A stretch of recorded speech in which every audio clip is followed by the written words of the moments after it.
সেদিন মা বানালো সুজির পিঠে। সেদিন পড়ছিল প্রচণ্ড জোরে বৃষ্টি। আর বৃষ্টি হলে কার না ভালো লাগে, আমার তো খুব ভালো লাগে। আর আমি সেদিন ইউটিউবে একটু রিলস দেখছিলাম, একটা কাকিমা দেখছি সুজির পিঠে বানাচ্ছে।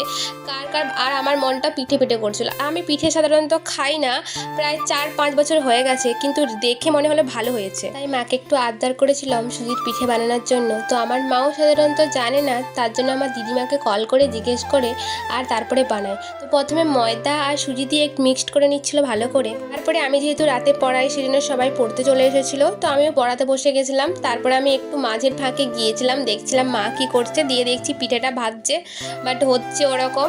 খেতে কেমন হবে জানি না, আমি তো সাধারণত পিঠে খাই নাই বললে চলে, আর ভালোও লাগে না পিঠে খেতে। তো যাই হোক, ভালো হচ্ছে দেখে মনে হয় খেতেও ভালো হবে, সেজন্য আমি তারপরে পড়াচ্ছিলাম।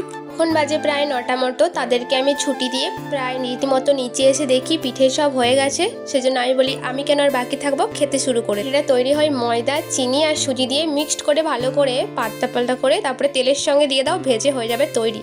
জাস্ট অসাধারণ লাগছিল। আমি তো খাই না, কিন্তু এই পিঠেটা খেয়ে আমার সত্যিই ভালো লাগেছে। তোমরাও ট্রাই করে দেখতে পারো, আর কেমন হবে আমাকে কমেন্ট করে